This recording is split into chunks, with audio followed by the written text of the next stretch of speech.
부동산 문제 뭐 문재인 정부 들어서 가장 큰 아킬레스건이라고 그러면 아마 부동산 문제일 겁니다. 좀 어떻게 평가하십니까? 부동산 문제에 대해서는 이제 우선 그것도 저는 근본적인 해결책을 찾아야 된다고 생각하고 있습니다. 부동산이 이렇게 값이 폭등하는 근본적인 이유는 지역에서 젊은이들이 전부 서울로 올라오기 때문입니다. 안 올라올 수 있습니까? 일자리라든가 네. 모든 것이 여기 집중되어 있는데요. 네, 그렇습니다. 네, 그래서 분산 정책을 펴야 된다. 그래서 제가 내놓는 공약 중에 하나가 기업들이 분산해야 된다. 지역으로 갈 수 있게 해야 된다. 예. 지역으로 가면 법인세를 면제해 줘야 된다. 그리고 상속세까지도 면제해 줘야 된다.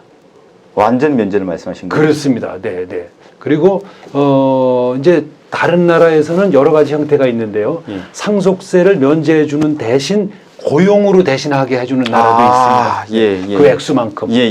7년간 고용을 일정한 인원수를 유지해야 7년간 된다. 고용을 유지해야지 상속세를 면제해 준다. 근데 우리나라 상속세 제도가 기업인들 입장에서 보면 굉장히 불편한 게 많습니다. 상속을 할 수가 없습니다. 40% 60% 그 구간 아닌가요? 그렇습니다.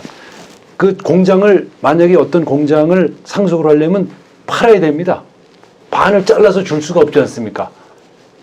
그러니까 팔아야 되는데 그 팔기도 쉽지 않습니다. 그게 굉장히 어려운 문제들이 있어서 이걸 지역으로 공장을 옮기게 한다면 본사를 옮기면 됩니다. 그러면 세금을 지역에 내게 됩니다.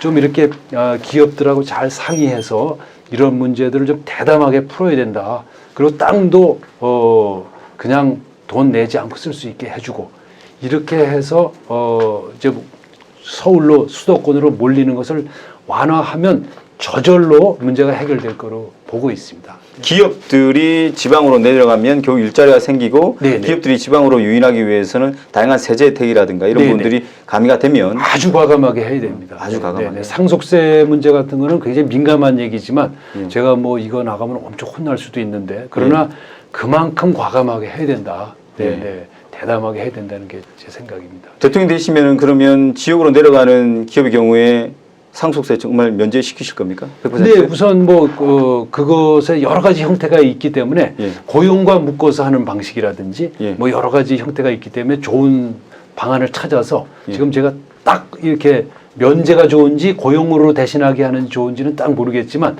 어떻게 해서든지 그걸 해야 된다고 생각하고 있습니다. 네. 그럼 부동산의 풍선 효과는 좀 어떻게 완화시키시겠습니까? 서울 쪽에 지금 부풀어 오르는 어떤 수도권으로 확산돼 있고 또 세종이라든가 충청권으로까지 지금 확산되는 어떤 부동산 집중화 현상 내지는 고부가 가치를 얻을 수 있는 거의 지금 뭐 정점에 서 있는 분야가 부동산 아닌가 싶습니다만 어떻게 해결할 수 있을까요? 저도 그것도 아주 대담하게 생각을 해서 용산공원에다가 100만 호 정도를 짓는다고 생각할 정도로 과감하게 결정을 해야 된다고 생각하고 있습니다. 지금 이제 어디 조금 공공 임대 아파트를 말씀하시는 건가요? 아니면 민영 아파트 합쳐서 그냥 일반 주택가를 얘기하시는 건가요? 저는 이제 민영 주로 이제 청년 주택을 좀 먼저 줘야 된다고 생각을 하고 있고요. 청년들이 살아갈 수 있는 이렇게 우리 공공 임대 아파트 같은 데를 들어가기 싫어하는 이유가 사회적 패배자로 낙인 찍히기는 효과가 있기 때문입니다.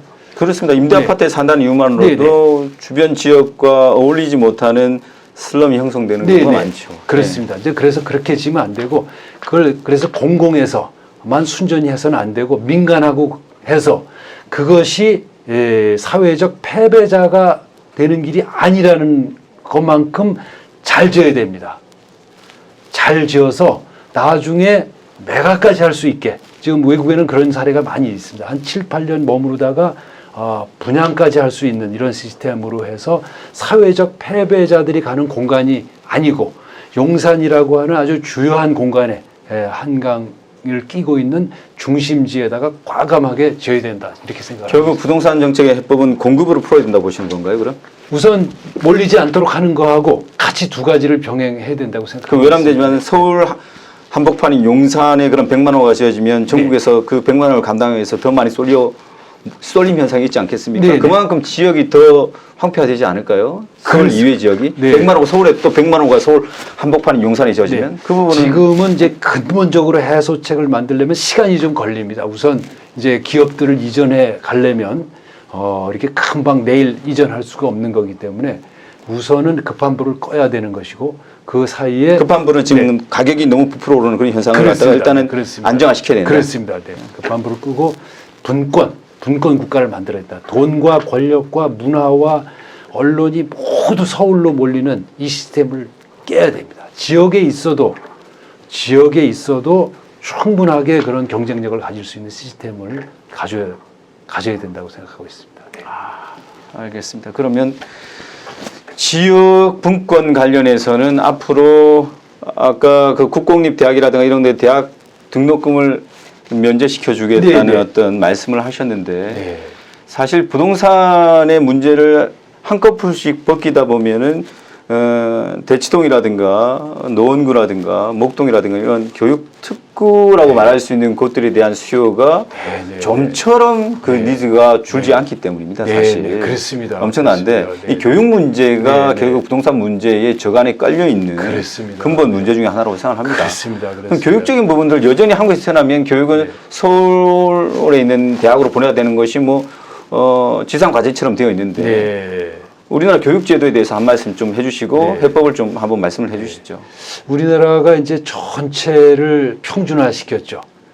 지금 과거에는 이제 다 시험을 봐서 학교별로 서열이 정해져 있었는데 전체를 그게 폐해가 많다고 해서 평준화를 시켰는데 결과적으로는 허위 평준화가 된 겁니다. 예. 결국은 지금 말씀하신 대로 강남에 우수한 학생들이 모이게 되는 제도로 돼서 이 평준화 제도에 대해서 다시 생각해 봐야 된다. 이게 허위 평준화다. 저는 이렇게 생각합니다. 이게 굉장히 이것도 민감한 발언이긴 한데요. 예.